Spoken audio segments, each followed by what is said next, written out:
அனைவருக்கும் முதலினுடைய மாலை வணக்கத்தை தெரிவித்து, நயனின்றி நன்றி பயக்கும் பயனின்று பண்பின் தலைப்பெரியா சொல் என்கின்ற ஐயனுடைய வாக்கிற்கு முத்தமிழறிஞர் கலைஞருடைய விளக்க உரை என்பது நன்மையான பயனை தரக்கூடிய நல்ல பண்பிலிருந்து விலகாத சொற்கள், அவற்றை கூறுவோருக்கும் இன்பத்தையும் நன்மையையும் உண்டாக்கக்கூடியவர்களாகும் என்கின்ற அந்த விளக்க உரையோடு இரு நூல்கள் வெளியீட்டு விழா. இந்த இரு நூல்களும் குறிப்பாக இது என்னுடைய சம்பந்தப்பட்டது தான். அது கரும்பலகை கதைகளாக இருந்தாலும், கவர்னர்ஸ் ஹெலிகாப்டராக இருந்தாலும், கரும்பலகைக்கும் நான் தான் பொறுப்பு, கவர்னர் அப்பப்போ கொடுக்குற அறிக்கைக்கும் நான் தான் பொறுப்பு. ஒரு 2-3 நாட்களாக ஒட்டுமொத்தமாக தமிழ்நாடு முழுவதும் உள்ள இந்தியா முழுவதும் இன்றைக்கு மாண்பு தமிழ்நாட்டு முதலமைச்சர் அங்கே இருக்கின்ற ஒன்றிய அமைச்சருக்கு எப்படி ரியாக்ட் பண்ணியிருக்காரு அப்படிங்கிறது தான் இப்போ செய்தியாக இருந்துட்டு இருக்கு. இப்போ நேற்று கூட பார்த்தீங்கன்னா நாங்கள் மிகப்பெரிய ஒரு ஆர்ப்பாட்டம் நடத்தினோம். ஆர்ப்பாட்டம் நடத்தும்போது கூட நான் சொன்னேன், the Tamil Nadu will never bow to Delhi's hegemony. Our language, our identity, our education, not up for negotiation. This Dravidian land stand tall, defiant and uncompromisingly. Hence we reject NEP 2020, we reject PM Shri, we reject Hindi position. சொல்றது காரணம், இன்னைக்கும் ஒரு புத்தகம் தமிழில், ஒரு புத்தகம் ஆங்கிலம். அதனால இருமொழி கொள்கைங்கிறதுக்காக ஆங்கிலத்திலையும் பேசினேன், தமிழையும் நான் பேசினேன். இது போதும். நமக்கு எல்லாரும் ஒன்று உணர வேண்டும். முத்தமிழர் கலைஞர் சொன்ன மாதிரி, பானைக்கு ஒரு பிரச்சனை சேதமாச்சுன்னா பானையில் உள்ள இருக்கிற பாலுக்கும் அந்த சேதம் தான். தமிழுக்கு ஒரு பிரச்சனைனா தமிழனுக்கும் பிரச்சனை தான் அப்படிங்கிறத இன்னைக்கு ரொம்ப சுலபமாக இயல்பாக இன்னைக்கு சொல்லிட்டார்.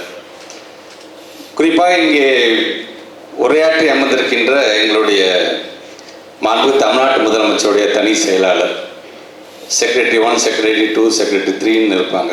நாங்கள் அவங்கள சுருக்கமாக சொல்லும்போது S1, S2, S3 அப்படின்னு நாங்கள் சொல்லுவோம். இன்றைக்கி நம்முடைய சண்முகம் சார் S2 அவர் இன்ஸ்டண்ட்டாக உட்காந்து இந்த கவிதை எழுதிட்டு வந்ததுக்கப்புறம் பார்த்தா எனக்கு தெரிஞ்சு முதலமைச்சருக்கு நீங்கள் S2வில் நீங்கள் முதலமைச்சருக்கு நீங்கள் பெஸ்ட்டு. நீங்கள் சொல்லும் பொழுது மண்வளம் மாறினாலும் என்று சொன்னார். மண்வளம் மாறினாலும் மனித வளம் அதிகம் தருது நம்முடைய மாநிலம் தான். அது காரணம் உங்களை போன்ற அதிகாரிகள் தான். அதுக்கு நான் இல்லைன்னு சொல்லலை நான். ஆனால் உங்களுக்கான அந்த நிர்வாகம் செய்யக்கூடிய எங்களுடைய தமிழ்நாட்டுடைய முதலமைச்சர் 50 ஆண்டு காலம் பொது வாழ்க்கைக்கு சொந்தக்காரர். பல நேரங்களில் பல விஷயத்தை தன்னுடைய திறமையின் மூலமாக அட்மினிஸ்ட்ரேட் பண்ண ஒரு அட்மினிஸ்ட்ரேட்டர் தேவை. இன்னைக்கு எல்லாம் சேர்ந்து ஒரு அழகான ஒரு டீமாக இன்னைக்கு நம்மளாம் அமைஞ்சிருக்கிறோம் அப்படிங்கிறதான் நான் பார்க்குறேன். நான் ஜெயரஞ்சனை சொல்லவே வேணாம், கிட்டத்தட்ட எல்லா கதையும் அப்படியே படித்து முடிச்சிட்டார் அவர். ஆக்சுவலாக இன்றைக்கி புத்தகம் ரிலீஸ் மட்டும் இல்லை, புத்தகத்தை முழுமையாக வாசித்து முடிச்சிட்டார் அவர். இன்றைக்கு பல தரவுகள் நாங்கள் பத்திரிகை நண்பர்களை சந்தித்து பேசும் பொழுதும் அல்லது எதிர்கட்சி சாதனங்கள் வைக்கிற தரவுகளுக்கு நாங்கள் பதிலடி கொடுக்குறது எப்படின்னு பார்த்தீங்கன்னா, ஸ்டேட் பிளானிங் கமிஷன்லேருந்து வரக்கூடிய இந்த தரவுகள் தான். ஸ்டேட் பிளானிங் கமிஷன் தானே, இது அரசாங்கத்துக்கு கீழே இருக்குதுன்னு நினைக்கிறேன். இது ஒரு ஸ்டாச்சுவரி பாடி. இது எங்களுக்கான ரோசி பிக்சர்ஸ் எல்லாம் கொடுக்காது, எங்களை தலையிலே கொட்டும். இதுன்னா இது சரியில்லை, இது இப்படி பண்ணணும் அப்படி பண்ணணும்னு சொல்லக்கூடிய இடத்தில் இருப்பவர் நம்முடைய அண்ணன் ஜெயரஞ்சன் அவர்கள்.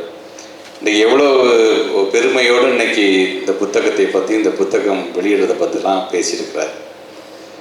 குறிப்பாக இந்த கரும்பழைகள் நம்முடைய எழுத்தாளர் இளம்பாரதி அவர்கள் டெடிகேட் பண்ணியிருக்கேன், ஒழுங்காக படி, இதெல்லாம் டீ விற்க தான் போகும், நல்ல வேலைக்கு டீ விற்கல போதும், ஒருத்தர் டீ விற்கிறது இந்த நாட்டை பண்ணுற பாடு போதும். ஆனால் அந்த ஆசிரியர் என்னென்ன நினச்சாரோ தெரியல, ஐயோ அவன் டீ விற்க போனாலும் அந்த நாட்டை கெடுத்துருவானே, அதனால அவன் டீ விற்க வேணாம், எப்படியாச்சும் ஊக்கப்படுத்தி ஒரு நல்ல ஒரு எழுத்தாளர்லாம் ஆக்கிலாம் நினச்சிருப்பாங்க பிறகு. அதனால் முதல்ல உங்கள் ஆசிரியர்களுக்கு என்னோட நன்றியை நான் தெரிவிச்சுக்கிறேன். நான் அதே மாதிரி இங்கே என்னுடைய அன்பு சகோதரர், எங்களுடைய குடும்ப உறுப்பினர் SKP கருணா அவர்கள் தொடர்ந்து ஒவ்வொரு முறையும் அவர் என்னிடம் பல நேரங்களில் உரிமையோடு பல அறிவுரைகள் எடுத்து சொல்லுவார். இந்த விஷயத்தையும் இப்படி செஞ்சால் நல்லா இருக்குமே என்று சொல்லக்கூடியவர். இன்றைக்கி அவருடைய இந்த புத்தகம் இன்றைக்கி நம்முடைய மாண்புக்கு துணை முதலமைச்சர் திருச்சியிலேருந்து வரும்போது சொன்னேன், முடிச்சுட்டு ஒரு 6:45 வீட்டுக்கு வா, நல்ல இன்றைக்கி வர முடியறதுக்கு வாய்ப்பு இல்லை, இன்றைக்கி ஒரு புத்தக ரிலீஸாக யார் என்ன. இப்போ கரும்பழைகள் கதைகளை பற்றியும் நம்முடைய எஸ்கேபி கருணாநிதி அவர்களுடைய கவர்னரின் ஹெலிகாப்டர் அப்படின்னு, ஏன்னா அந்த புத்தகம் இப்போ தான் ரிலீஸ் ஆகுது. ஏற்கனவே நான் படிச்சுட்டேன் நினைக்கிறேன், ஏற்கனவே நீங்கள் படிச்சுட்டு இது ஆங்கில வெளியிடுது. அவர் அடிக்கடி சொல்லுவார், நீங்கள் அதை பார்த்துட்டு உங்களோட பதிவை பற்றி அதிகமாக என்னிடம் பெருமையாக எடுத்து சொல்வார் அப்படின்னு நான் சொன்னேன். ஓ அப்படியா, சரி அப்போ நீ போயிட்டு வா என்று அவர் சொன்னார். இன்றைக்கு அந்த புத்தகம் வெளியிடுகின்ற விழா, அதே போன்று குறிப்பாக இந்த நிகழ்ச்சிக்கு நான் வருவதற்கு காரணமாக இருக்கின்ற என்னுடைய அன்பு அண்ணன் பாபா செல்லத்துரை அவர்கள். கொரோனா காலத்தில் ஒரு மனுஷனுக்கு கதை சொல்ல முடியுமா அப்படின்னு பார்த்தீங்கன்னா அது அவரால் தான் முடியும்னு நினைக்கிறேன் நான். கொரோனா காலத்து அவங்க குடும்பத்தை பார்த்து உயிரை காப்பாற்றிக்கிட்டு வீட்டோட வீடாக இருந்தால் போதுங்கும் பொழுது அன்னையிலேருந்து கொஞ்சம் கொஞ்சமாக சொல்லி அந்த கதைகள்லாம் ரொம்ப யதார்த்தமாக, கதை என்று சொன்னால் யதார்த்தமாக நடக்கிறத அவர் யதார்த்தமாக பேசக்கூடியவர். அது முழுமையாக நீங்கள் கேட்டுக்கிட்டே இருந்தீங்கன்னா இவ்வளோ தாண்டா வாழ்க்கை, இதுக்காக எப்படி நம்ம அடிச்சுக்கிட்டு இருக்கிறோங்கிற மாதிரியான ஒரு ஃபீலிங்கே அவர் கொடுத்துருவார்.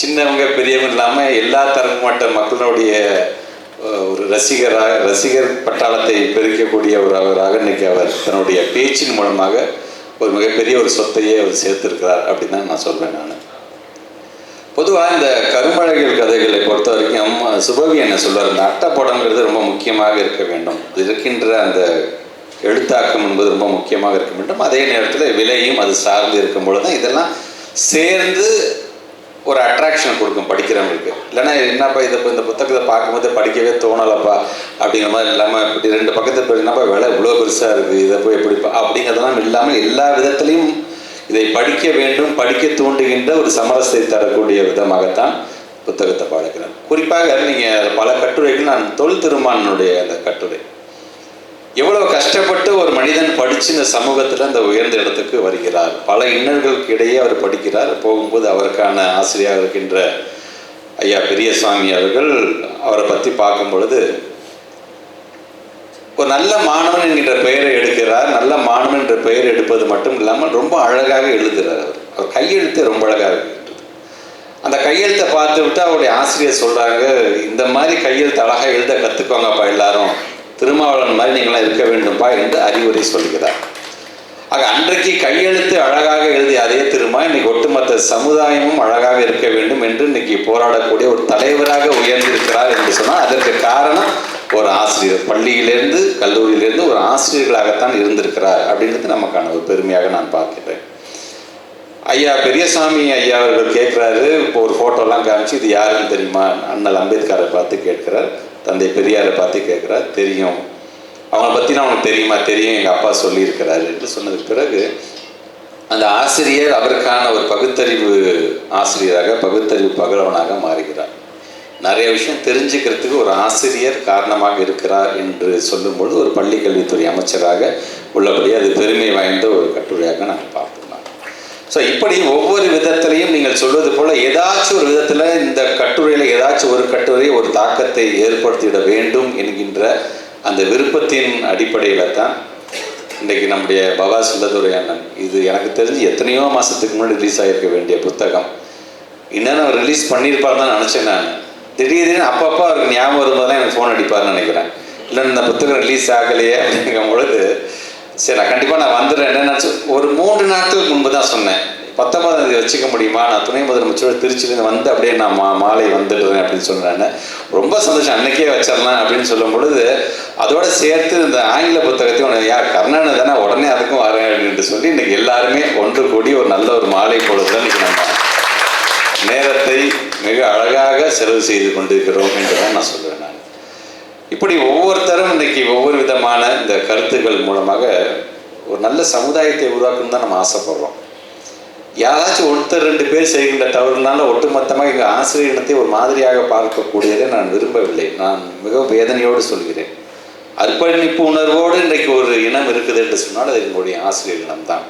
இன்றைக்கி தான் பிள்ளை நல்லா வருங்கிறத காட்டணும், வகுப்பில் இருக்கிற தாங்கிட்ட படிக்கக்கூடிய பிள்ளைகள் ஒவ்வொருத்தரும் நல்லா வரணும்னு ஆசைப்படக்கூடிய இனமும் அவர்கள் தான். படிச்சுட்டு போகிற பிள்ளைங்க சம்பாதிச்சு ஆசிரியர் கொண்டு கொடுக்க போதில்லை, அவங்க பெற்றவங்களுக்கு தான் தரப்போகிறாங்க. ஆனால் அந்த ஆசிரியர் பெருமக்களையும் மறக்காமல், படித்த பள்ளிக்கூடத்தையும் மறக்காமல் இருக்க வேண்டும் என்று நாம் சொல்லுகின்ற நேரத்தில் ஒரு சில விஷயங்கள் வரும் பொழுது இது ஒட்டுமொத்த ஆசிரியனத்தையே குறை சொல்வது போல் ஒரு சிலர் சொல்வதை தயவு செய்து நீங்கள் நிறுத்தி கொள்ள வேண்டும், திருத்தி கொள்ள வேண்டும் என்று தான் நான் கேட்க கடமைப்பட்டிருக்கேன். ஆக இப்படி இந்த கரும்பலகை கதைகளை முழுமையாக, அதே மாதிரி இங்கே வருகை தந்திருக்கின்ற அண்ணன் ஒளிவண்ணனாக இருந்தாலும் சரி, வம்சி பப்ளிஷிங் சாத்துங்க, பாபா சொல்லி எல்லாம் பார்த்து பல எழுத்தாளர்கள் இருக்காங்க, பல எழுத்துக்கள் இருக்கின்றது. ஆனால் எல்லாத்தையும் ஒரு செலக்ட் பண்ணி ஃபஸ்ட்டு நம்ம சமுதாயத்துக்கு முதல் இதை கொடுப்போம், நம்மளோட எக்ஸ்பீரியன்ஸை கொடுப்போம் அப்படின்னு ஒரு புத்தகத்தை தருங்க. It's not just a book, it's a capsule for the society. இந்த மருந்தை நான் எடுத்துக்கிட்டேன் அப்படின்னா நான் நல்லா இருக்கிறேன், இந்த புத்தகத்தை நான் படிக்கிறேன்னா ஒட்டுமொத்த சமுதாயம் நல்லா இருக்க வேண்டும் என்று நினைக்கும் பொழுது இந்த மாதிரியான புத்தகம் ரிலீஸ்க்கு நம்ம வரணும், வந்து கலந்து கொள்ள வேண்டும். நீங்கள் எனக்கு மேடையில் இடம் கொடுத்தாலும் சரி, சைடு ஓரத்தில் இடம் கொடுத்தாலும் சரி, இந்த மாதிரி இடத்துல கலந்து கொள்ள வேண்டும் என்று ஆசைப்படக்கூடியவனாக, ஒரு ரசிகனாகத்தான், ஒரு வாசகனாகத்தான், வாசிப்பேக்கத்தை பற்றி ஒரு வேண்டுகோளை இங்கே வைத்திருக்கார் எஸ்கேபி கருணாநிதி என்று சொன்னால், இன்றைக்கும் எங்களோட பள்ளிக்கூடத்தில் அந்த லஞ்ச் டைமில் ஒரு 20 நிமிஷம் அவன் அங்கே இருக்க லைப்ரரிக்கு போய் ஒரு புத்தகத்தை படிக்க வேண்டும். அந்த புத்தகம் சார்ந்து அவன் என்ன உள்வாங்கியிருக்கான்னு ஒரு கட்டுரையாக எழுத வேண்டும். நான் கட்டுரை எழுதுறதை படிக்கும் போது எனக்கு ஒரு இமேஜ் எனக்கு தோணுது, அந்த இமேஜை நீ வரையணும் என்று இப்போ நாங்கள் சொல்லிக்கிட்டு தான் இருக்கிறோம், இல்லை என்று சொல்லவில்லை. அதுலேருந்து சில பேரை நாங்கள் செலக்ட் பண்ணி வெளிநாட்டுக்கு நாங்கள் கூட்டிகிட்டு தான் போகிறோம், இல்லை என்று சொல்ல. ஆனால் நாங்கள் செய்வது எல்லாத்துக்குமே தெரியுமா என்று சொன்னால் அது இன்னும் தெரியவில்லை. அவரோட ஏக்கம், அவருடைய அந்த தாகம், ஆகிய இது யாராச்சும் படிச்சிடக்கூடாதா, படிக்கிற பழக்கம் வந்துடக்கூடாதா? தமிழ்நாடு முதலமைச்சர் பட்ஜெட்டை ஒதுக்காரு, பெற்றவங்க பிள்ளைங்களுக்கு கேட்ஜெட்டை ஒதுக்கிட்டு இருக்கிறாங்க. அதை விட்டுட்டு வெளியில வாங்க என்பதற்காகத்தான் அவர் சொல்றாரு. உண்மைதான். விருதுநகரை சார்ந்திருக்கிற கலெக்டர் இன்னைக்கு ஒரு காமிக்ஸ் புத்தகத்தை அங்கே இருக்கின்ற லைப்ரரியில் வச்சிருக்காரு. பிள்ளைங்க காமிக்ஸை படிக்க ஒரு வாரத்தில் அந்த பிள்ளைங்களோட இந்த ஸ்க்ரீனிங் டைம் அதை குறைஞ்சி இந்த புத்தகத்தை படிக்கிறத இடத்துக்கு இன்னைக்கு வந்துட்டாங்க. ஸோ எதையுமே நாங்கள் விட்டுவிடலை, எல்லாத்தையும் நாங்கள் உற்று நோக்கிக்கிறோம். எல்லாம் சார்ந்த திட்டத்தை நாங்கள் பார்க்குறோம். நாங்கள் அதனால தான் இதற்கெல்லாம் பயன்பட்ட திட்டமாக, பயன்பட்ட நிதியாக எது இருந்துச்சுன்னு பார்த்தா எஸ்எஸ்ஏ ஃபண்டு இருந்துச்சு.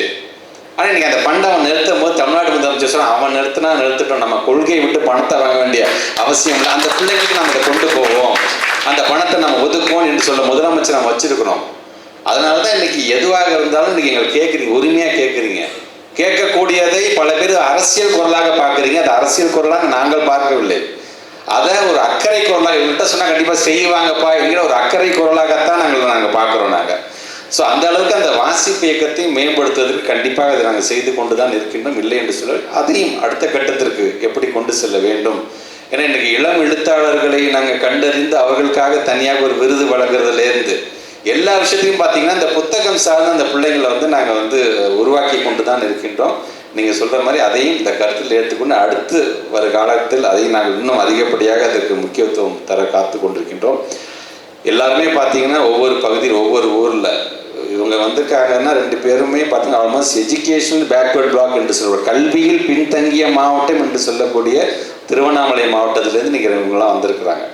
ஆனால் கல்வியில் பின்தங்கிய என்று சொல்லும் பொழுது பின்தங்கிய என்கின்ற வார்த்தையே இருக்கக்கூடாது என்று தமிழ்நாட்டு முதலமைச்சர் எல்லா இடத்துக்கும் இந்த கல்வியை சமமாக சீராக இன்னைக்கு அது கொண்டு செல்ல வேண்டும் என்று முயற்சிக்கிறார். இது ஒரு ஆல்மோஸ்ட் பார்த்தீங்கன்னா சம்டைம்ஸ் எங்களுக்கான அந்த ஏக்கம், இங்கே இருக்கக்கூடிய அந்த புத்தகம் சார்ந்து நம்ம கொண்டு போகிறவங்கெல்லாம் போகும்போது எங்களுக்கான ஒரு ஏக்கம், இவங்க கடைசி ஒரு 10 வருஷம் நம்மளே இருந்திருக்கக்கூடாது ஆட்சியில்.